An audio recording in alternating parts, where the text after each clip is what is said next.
The latest round of violence in the Middle East's most dangerous rivalry appears to be over, at least for now. Iran is downplaying that it was even attacked by Israel in the early hours of Friday morning.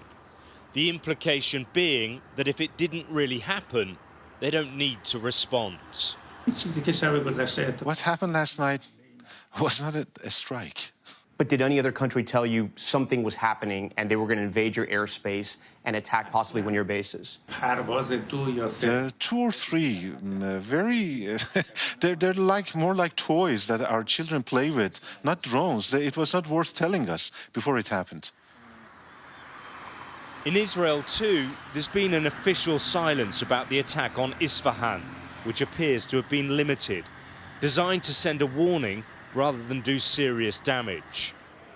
The recent cycle of violence began on April the 1st when Israel bombed an Iranian consular building in the Syrian capital Damascus, killing 7 people, including 2 generals from Iran's Revolutionary Guards. 12 days later, Iran retaliated, launching an unprecedented direct attack on Israel, involving more than 300 missiles and drones.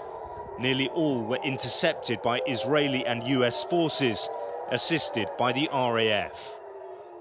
Diplomats are now working urgently to avoid an all-out war in the Middle East and have called for calm. The G7 condemned the unprecedented Iranian attack on Israel, unprecedented in scope and scale. Scope because it was a direct attack on Israel from Iran, scale because it involved more than 300 munitions, including ballistic missiles. We're committed to Israel's security. We're also committed to de-escalating, to trying to bring this tension to a close.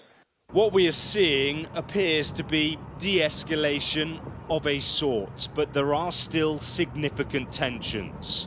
Last night, explosions were seen at this military base used by Iranian-linked forces in Iraq.